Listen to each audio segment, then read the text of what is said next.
Hello friends, how are you? આશા રાખું છું કે આપ સરસ રીતે અભ્યાસ કરતા હશો અને હવે પરીક્ષાની તૈયારીઓ પણ પ્રારંભિત કરી દીધેલી હશે. છેલ્લા ઘણા બધા સમયથી આપણે અલગ અલગ યુનિટ સાથે મળી રહ્યા છીએ. યુનિટ નંબર 7 ની વાત કરી રહ્યા છીએ, કચ્છ એન્ડ દેવ્યાની. કચ્છ એન્ડ દેવ્યાનીના પ્રી ટાસ્કના બે પાર્ટ આપણે લીધેલા હતા. ત્યાર પછી રીડ શરૂ થયો, રીડ કચ્છ એન્ડ દેવ્યાની. એનો પહેલો, બીજો અને હવે અત્યારે આપણે જેની ચર્ચા કરવાના છીએ એ ત્રીજા પાર્ટથી હવે આપણે શરૂ કરવા જઈ રહ્યા છીએ. યુનિટ નંબર 7, ટાઇટલ છે Kutch and Devyani. Page number 81 પર આપણે પહોંચેલા છીએ. પેજ નંબર 81 જ્યાંથી શરૂ થાય છે ત્યાંથી જ આપણે એની શરૂઆત કરવાની છે. બે પાર્ટ આગળ જે થઈ ગયેલા છે એ ફરીવાર તમને બતાવી દઉં. કચ્છ એન્ડ દેવ્યાની એનો પહેલો પાર્ટ અહીં સુધીનો હતો, જેમાં એક પીરિયડ દરમિયાન આપણે વાત કરેલી હતી. બીજો પીરિયડ જે લીધેલો છે એ જ્યાં 80મો પેજ પૂર્ણ થાય છે ત્યાં સુધીની વાત કરેલી છે અને હવે 81મા પેજ ઉપર ડાબી સાઈડથી આપણે શરૂઆત કરવા જઈ રહ્યા છીએ તમારા ટેક્સ્ટ બુકમાં. Thus Kutch began to live with Shukracharya. begin માં મૂળ ક્રિયાપદ છે to begin, begin. to begin નો સમાનાર્થી શબ્દ થાય to start, એટલે કે શરૂ કરવું. ભૂતકાળનું રૂપ થાય began અને ભૂતકૃદનનું રૂપ થાય begun, begun. આ રીતે thus એટલે આ રીતે Kutch began to live with Shukracharya. કચ્છે શુક્રાચાર્યની સાથે રહેવાનું શરૂ કર્યું. પહેલું જ વાક્ય અહીંયા તમારી સામે મૂકવામાં આવેલું છે. thus આપણે લખેલું નથી, Kutch began to live with Shukracharya. Shukracharya એટલા નામની નીચે લીટી કરવામાં આવેલી છે બ્લુ રંગથી. આટલા પાર્ટમાં લીટી કરેલી હોય અને આગળ with છે એટલે પ્રશ્ન કેવી રીતે બને, મહત્વની વસ્તુ એ છે. એટલે with whom, with whom. વાક્યનું ભૂતકાળ છે, હમણાં જ તમને એક ક્રિયાપદની વાત કરી, ભૂતકાળનું ક્રિયાપદ છે એટલે did કચ્છ. ક્રિયાપદનું મૂળ રૂપ એટલે begin to live, વાક્યના અંતે ક્વેશ્ચન માર્ક. આખો પ્રશ્ન બન્યો with whom did Kutch begin to live. begin Kutch કોની સાથે રહેવાનું શરૂ કર્યું? તો જવાબ આવે with શુક્રાચાર્ય, શુક્રાચાર્યની સાથે. because of his keen devotion and good service he won the favor of Shukracharya. because of સાથેનું વાક્ય આની પહેલા પણ ઘણી બધી વાર આવ્યું છે. because વાળું વાક્ય, as વાળું, since વાળું વાક્ય ત્યારે તમને વાત કરેલી છે. એવી રીતે આ because of સાથેની વાક્ય રચના છે ત્યારે પણ તમને જણાવી રહ્યો છું કે આવા પ્રકારના વાક્યો કે જે because થી જોડાયેલું, એટલે because થી જોડાયેલું હોય, શરૂ થતું હોય તો as અને since થી શરૂ થતું હોય, પણ અહીંયા phrase છે. જુઓ, માત્ર શબ્દોનો સમૂહ છે. because of his keen devotion એટલે માત્ર શબ્દોનો સમૂહ બન્યો. એટલે આટલો જે પાર્ટ આવ્યો જ્યાં અલ્પવિરામે અટકેલું છે વાક્ય, અહીંયા એટલા પાર્ટને કહેવામાં આવે grammatically adverb phrase of reason. હવે આને ફંક્શનની દ્રષ્ટિએ કેવું વાક્ય કહેવાય? તો કે શોવિંગ રીઝન, શોવિંગ રીઝન, કારણને રજૂ કરતું હોય તેવું વાક્ય કહેવાય. because of his keen devotion એમાં એક શબ્દ આવ્યો KEEN, keen. keen એટલે તીવ્ર અથવા અત્યંત, એ એડજેક્ટિવ છે KEEN, keen. અને devotion એટલે આની પહેલા પણ એ શબ્દ આવી ગયો છે, મૂળ ક્રિયાપદ to devote, અને devote એટલે સમર્પણ કરવું. એનું નાઉન જે બને છે એ સમર્પણ, એટલે અંગ્રેજીમાં devotion. એના ખૂબ devotion, અત્યંત devotion અને બહુ જ સારી સેવાને કારણે he won the favor of Shukracharya. તેણે શુક્રાચાર્યની ફેવર પ્રાપ્ત કરી. ફેવર એટલે તરફેણ. he won the favor of Shukracharya. ધારો કે આટલો પાર્ટ આપણે લઈએ, he won the favor of Shukracharya. આટલા પાર્ટનું જ ખાલી ચેન્જ કરવાનું આપણે હોય તો કેવી રીતના થશે? મનમાં વિચાર કરો જરા. he won the favor of Shukracharya, આટલું જ વાક્ય છે. તો કેટલાકના મગજમાં તરત જવાબ આવી ગયો હશે. જવાબ આવો બને, the favor of Shukracharya was won by him. listen once again, the favor of Shukracharya was, ભૂતકાળનું વાક્ય એટલે was, won by him. Kutch was young, handsome and very intelligent. Kutch જે છે એ બહુ યુવાન હતો, બહુ પ્રભાવશાળી વ્યક્તિત્વ ધરાવતો હતો, દેવ પક્ષનો હતો, એટલે એનામાં દૈવી તત્વો તો સહજ રીતે હોવાના, એટલે પ્રભાવશાળી હતો અને બુદ્ધિશાળી પણ ખૂબ જ હતો.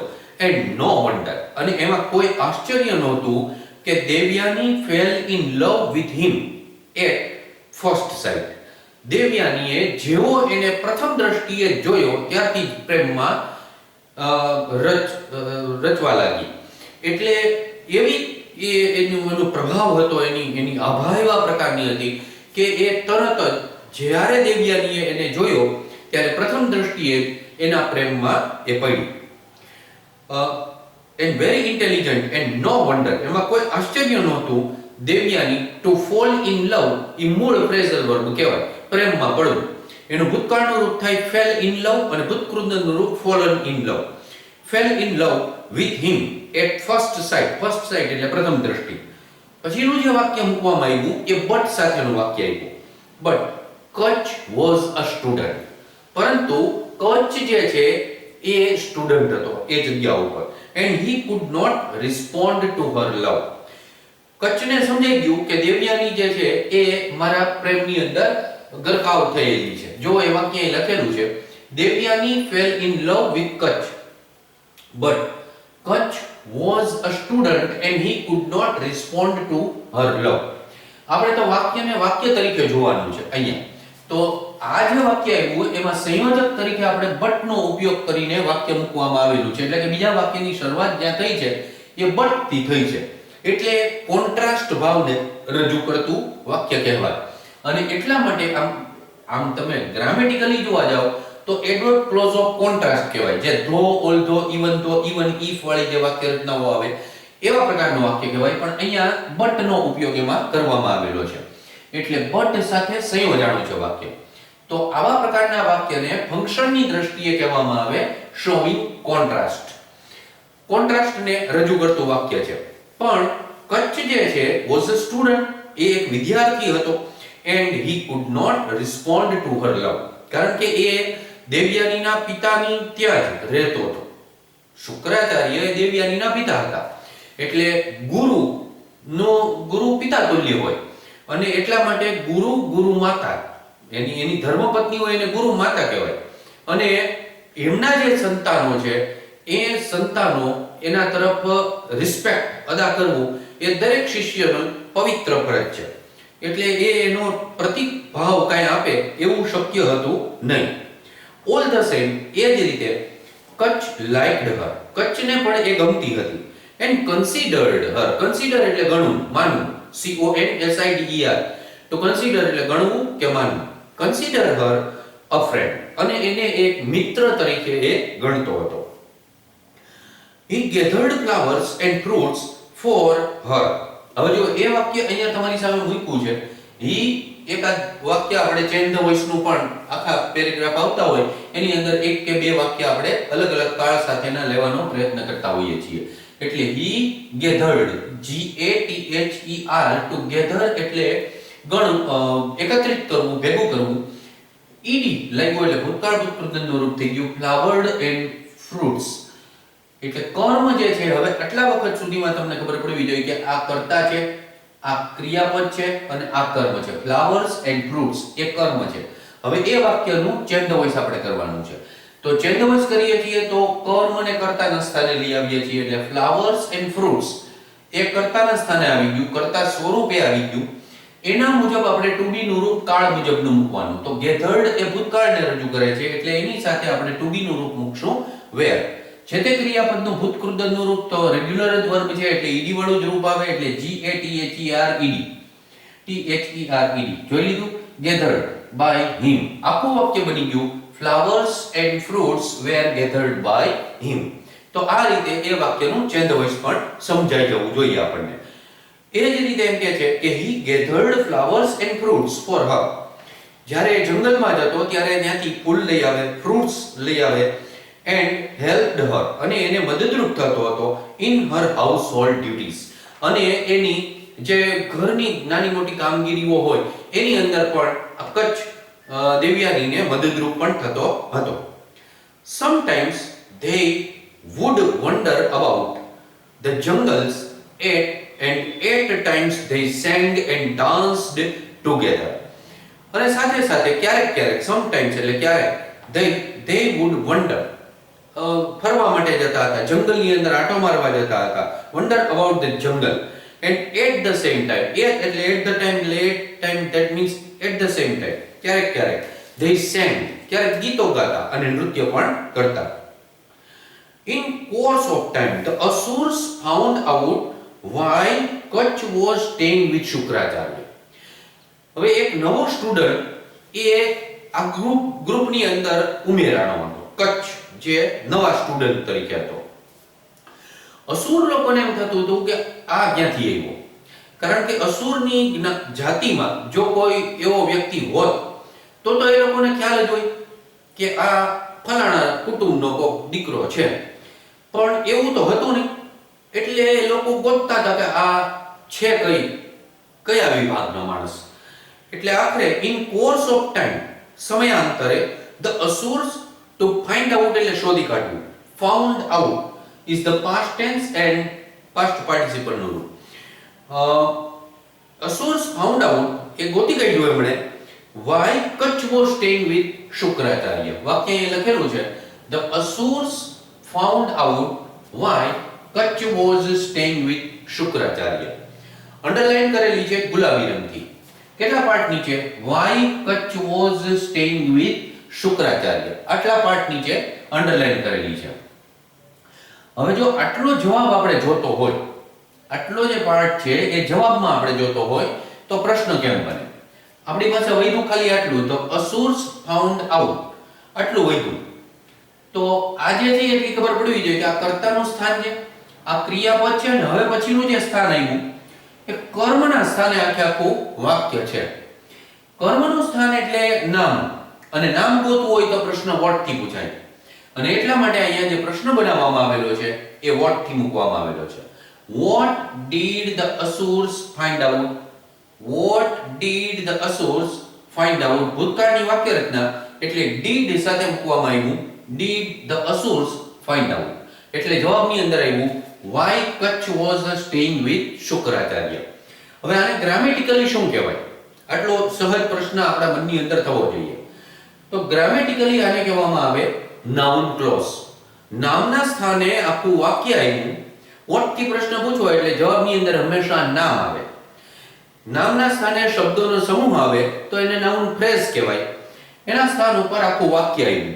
વાય સંયોજક આવ્યું, કચ્છ કર્તા છે, વોઝ સ્ટેઇંગ ક્રિયાપદ છે, અને બાકીનો જે કંઈ છે એ વધારાના શબ્દો, અન્ય શબ્દો છે. તો આમ કરીને વાક્ય બન્યું. વાક્યને ક્લોઝ કહેવામાં આવે. અને આવા ક્લોઝ એ નામના સ્થાને આખું આવે એટલે એને કહેવામાં આવે નાઉન ક્લોઝ. એ ગ્રામરની અંદર પાછો એક ટોપિક આપણે સમજવાનો કે શીખવાનો પણ આવે. તો એ નાઉન ક્લોઝ નો પાર્ટ થયો કહેવાય.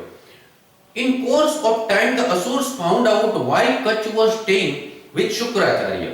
They did not want the secret of reviving dead people to be known to the devs, and therefore, અને તેથી કરીને, they decided to remove Kach from શુક્રાચાર્ય's hermitage for good. આ એક જ વાક્ય છે. They did not want the secret of reviving dead people to be known to the devs. એ લોકો ઈચ્છતા જ ન હોય, સ્વાભાવિક વસ્તુ છે. કારણ કે બંને વચ્ચે સતત યુદ્ધ થયા કરતા હતા, અને એમાં અસુરો મરી જાય તો શુક્રાચાર્ય એમાંથી ઘણા ખરા અસુરોને પુનર્જીવિત કરી દે, એટલે એ પાછા જીવનમાં આવી જાય. હવે જો દેવ પક્ષનો કોક માણસ આવીને આ વસ્તુ શીખી જાય, એમની કલા, એમની જે વિજ્ઞાન છે, એમની જે ક્ષમતા કે શક્તિ કહીએ, પાવર કહીએ, if they come to know about it, તો it will be very very dangerous for the Asurs. એ તો અસુર માટે બહુ ખતરનાક કામ થઈ ગયું કહેવાય. એટલે એ લોકો ઈચ્છતા હતા કે આ જે જ્ઞાન છે એ દેવ પક્ષમાંથી કોઈની પણ પાસે જવું જોઈએ નહીં. અને એથી કરીને therefore સાથેની વાક્ય રચના છે એટલે રિઝલ્ટનું વાક્ય કહેવામાં આવે. therefore they decided, તેથી કરીને, એટલે આ therefore થી વાક્ય જે જોડવામાં આવ્યું એ વાક્ય ને ઈ પરિણામને રજૂ કરતું વાક્ય કહેવાય. એટલે ગ્રામેટિકલી ખાલી પહેલા સમજો તો એને કહેવાય એડવર્બ ક્લોઝ ઓફ રિઝલ્ટ. પણ આપણે ફંક્શન તરીકે જોવાનું હોય એટલે એને કહેવામાં આવે એક્સપ્રેસિંગ અથવા તો શોવિંગ રિઝલ્ટ. તો therefore they decided to remove Kutch. હમણાં જો આપણે વાત કરી ત્યાં વોટ વાળી. હવે આ વાક્ય જુઓ, they decided to remove Kutch. આટલું જ વાક્ય ખાલી સમજો. હવે એની અંદર વોટ થી પ્રશ્ન પૂછો તો what did they decide? What did they decide? તો જવાબ આટલો આવે to remove કચ્છ. હજી હમણાં તમને સમજાયું કે to remove કચ્છ એટલે ત્રણ જ શબ્દો આવ્યા, વાક્ય નો બન્યું. પણ what થી પ્રશ્ન પૂછતા જવાબમાં ઈ આવે એટલે એને નાઉન ફ્રેઝ કહેવામાં આવે. to remove Kutch. આ to remove એ એનું હેતુઅર્થ કૃદંત છે, હેતુને રજૂ કરતું એવું સામાન્ય કૃદંત છે. એ લોકોએ નક્કી કર્યું કે આપણે કચ્છને આ આશ્રમમાંથી હટાવી દેવો જોઈએ. From Shukracharya હર્મિટેજ for good. For good કોના માટે? અસુરો માટે. કચ્છ માટે જરાય સારું નહોતું, કારણ કે એને રિમૂવ કરે એટલે એને કાં તો મારી નાખે કાં તો કંઈક બીજી એની વિધિ કંઈક કરી નાખે. એટલે એ લોકોએ એને હટાવવાનું નક્કી કર્યું for good. That means for good of the asuras. That could only be done by killing him. અને આ તો ત્યારે જ સંભવિત બને કે જ્યારે એને મારી નાખવામાં આવે. પોસિબિલિટીને રજૂ કરી. That could only be done. Passive વોઇસની વાક્ય રચના છે, જોઈ લેજો. By killing him. માત્ર ને માત્ર એને મારી નાખીને આ વસ્તુ સંભવિત બની શકવાની હતી. હવે એનો લાભ જોઈને આપણી તળપદી ભાષામાં જેને કહેવાય ને લાભ, એ લાભ જોઈને બેઠા હતા અસુરો કે તક મળે ને એટલે આને મારી નાખ્યો. One day when Kutch was taking his master's cows to the jungle. આવી એક તક એમને પ્રાપ્ત થઈ ગઈ. One day એક દિવસે when સાથેની વાક્ય રચના આવી અને when સાથેના અત્યાર સુધીમાં ઘણા બધા વાક્યો આવી ગયા. અલ્પવિરામ એટલું જો એ વાક્ય ક્યાંથી શરૂ થયું? One day when Kutch was taking his master's cows to the jungle. અહીં સુધીના વાક્યને ફંક્શનની દ્રષ્ટિએ કહેવામાં આવે. ફંક્શનની દ્રષ્ટિએ આવા વાક્યને કહેવાય શોવિંગ કે એક્સપ્રેસિંગ ટાઈમ. ગ્રામેટિકલી આ વાક્યને કહેવાય એડવર્બ ક્લોઝ ઓફ ટાઈમ. કચ્છ જ્યારે એના માલિકની ગાયોને જંગલમાં ચરાવવા માટે લઈ જઈ રહ્યો હતો ત્યારે ધ અસુર્સ waylaid him. આ waylay અત્યાર સુધીમાં કોઈ દિવસ તમારે આ શબ્દ આવેલો નથી 9 ધોરણ સુધીમાં. પહેલી જ વખત 10મા ધોરણમાં 7મા યુનિટમાં તમારી સામે આવ્યો. ટુ waylay, WAYLAY એટલે રસ્તો રોકવો. waylay ઈ આખો જ શબ્દ છે અને એનો અર્થ થાય રસ્તો રોકવો, આંતરવું. આપણે તળપદી ભાષામાં કહીએ ને કે એને આંતરો, ઈ આંતરવું, ઈ waylay. એનું ભૂતકાળ અને ભૂતકૃદંતનું રૂપ થાય waylaid, WAYLAID, waylaid. ઈ પાસ્ટ ટેન્સ અને પાસ્ટ પાર્ટિસિપલ નું રૂપ બને. અસુરોએ એના રસ્તામાં આડા ઉભા રહી ગયા, અટકાવ્યા. એન્ડ કિલ્ડ હિમ, અને એને મારી નાખ્યો. બટ એટલે વળી પાછો કોન્ટ્રાસ્ટ ભાવને રજૂ કરતું વાક્ય આવ્યું. But they had to do away with his body. હવે મારી તો નાખ્યો, પણ હવે એને ખબર હતી કે જો શુક્રાચાર્યને ખબર પડશે તો એને જીવતો કરી દેશે. બહુ સ્વાભાવિક વસ્તુ છે, કારણ કે ગુરુના આશ્રમની અંદર રહીને કચ્છ ત્યાં શુક્રાચાર્યની નિશ્રામાં ભણતો હતો. એટલે શુક્રાચાર્યની રિસ્પોન્સિબિલિટી હતી કે એની તમામ પ્રકારની સુવિધાઓ અને તકેદારી બંને ગુરુએ રાખવી પડે. એટલે હવે એના બોડીનું કંઈક એ લોકોએ કરવું પડે એમ હતું. અને એટલા માટે હવે એ શરૂ કરીએ એની પહેલા આ વાક્ય અહીંયા તમારી સામે મૂક્યું છે. He was taking his master's cows. આગળનું જે વાક્ય હતું એ સાદા ભૂતકાળનું હતું અને અહીંયા જે વાક્ય મૂકવામાં આવેલું છે was taking, ચાલુ ભૂતકાળ સાથેની વાક્ય રચના છે. અને આ ચાલુ ભૂતકાળ સાથેના વાક્યનું છેદ વોઇસ કેવી રીતના થાય એ પણ આપણે જરા સમજી લઈએ. આટલી ખબર પડવા માંડી હોય, કરતા પછી આટલું ક્રિયાપદ was taking his master's cows, કર્મ અને કર્તાના સ્થાને લઈ આવવાનું. એટલે his master's cows ત્રીજો પુરુષ બહુવચનનો કર્તા થયો. ટુ બી નું રૂપ where, કારણ કે ચાલુ ભૂતકાળનું વાક્ય છે એટલે where. ચાલુ કાળની વાક્ય રચના એટલે બી નું ing વાળું રૂપ એટલે being. જે તે ક્રિયાપદનું ભૂતકૃદંતનું રૂપ એટલે taken by him. આખું વાક્ય બન્યું his master's cows were being taken by him. ધ્યાનથી સમજવાનો પ્રયત્ન કરવો, ન સમજાય તો ફરીવાર ને ફરીવાર રિવાઇન્ડ કરી અને આપણે આ વસ્તુ જોવાય આવડવા માંડે. એટલે એને કીધું કે આવું થયું અને અસુર લોકોએ એને અટકાવ્યો. But they had to do away, જો એ પણ અહીં લખેલું છે, they had to do away with his body. they had to do away, had to ફરજિયાતપણું બતાવે. અને આવા પ્રકારના વાક્ય have to કન્સ્ટ્રક્શન ના વાક્ય કહેવાય. એમાં has to, have to, had to, shall have to, will have to આટલા કાળ આવે. તો હવે had to ભૂતકાળ રજૂ કરે છે અને એવા પ્રકારના વાક્યને ફંક્શનની દ્રષ્ટિએ showing compulsion એટલે ફરજિયાતપણું રજૂ કરતો હોય એવું વાક્ય આને કહેવાય. But they had to do away with his body. They were afraid. એ ડરેલા હતા. That Shukracharya might revive Kutch. એને ખબર હતી કે જો આ વસ્તુની શુક્રાચાર્યને કોઈ સંજોગોમાં ખબર પડી તો એને એ રિવાઇવ કરશે, પુનર્જીવિત કરશે. એટલે સો તેથી કરીને આ પાછું પરિણામલક્ષી વાક્ય આવ્યું એટલે કે રિઝલ્ટનું વાક્ય કહેવાય. So they cut his body into pieces. એટલે એમણે એના શરીરના કટકા કરી નાખ્યા. And gave the pieces to wolves and jackals. A wolf, W-O-L-F, wolf એટલે વરુ કહેવાય. એનું બહુવચનનું રૂપ થાય W-O-L-V-E-S. યાદ રાખજો. F આવ્યું છે ને એટલે બહુવચનનું રૂપ થાય wolves, V-E-S લાગે. અને jackal, J-A-C-K-A-L, jackal એટલે શિયાળ. અને એના કટકા બટકા કરીને એને વરુ અને જેકલ એટલે શિયાળિયાઓને ખવડાવી દીધા. તો આટલો જે પાઠ છે એ ત્રીજા પાઠની વાત અત્યારે આપણે કરેલી છે. ત્રીજા પાઠના અંતેથી કેટલાક પ્રશ્નો જેવી રીતે આપણે દર વખતે આપીએ છીએ એવી રીતે 4 પ્રશ્ન તમારી સામે મૂકેલા છે અને હું આશા રાખીશ કે તમે એ જવાબ લખશો. પહેલો જે પ્રશ્ન છે આવો છે, how did Kacha win Shukracharya's favor? How did Kutch win Shukracharya's favor? This is the first question. Now listen very carefully. The second question, very easy question is given. Who fell into love with Kutch? And another question in the same question is why? Listen carefully. Who fell in love with Kutch? Why? Now listen third question.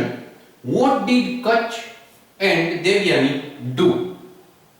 What did Kutch and Devyani do? જે આપણે એમાં વાત કરેલી હતી, they would wander in the jungles and sometimes they dance ને એ બધું જવાબ તમારે તમારી રીતે લખવાનો. આટલી ચોરી કરાવી અથવા તો ક્લ્યુ આપી કહેવાય. અને ચોથું last question, how did the asurs kill Kutch? How did the asurs kill Kutch? 4 પ્રશ્નોના જવાબ લખો, ખૂબ કાળજીપૂર્વક અભ્યાસ કરો અને ખૂબ સારી સફળતા પ્રાપ્ત કરો. બધાને ઓલ ધ બેસ્ટ.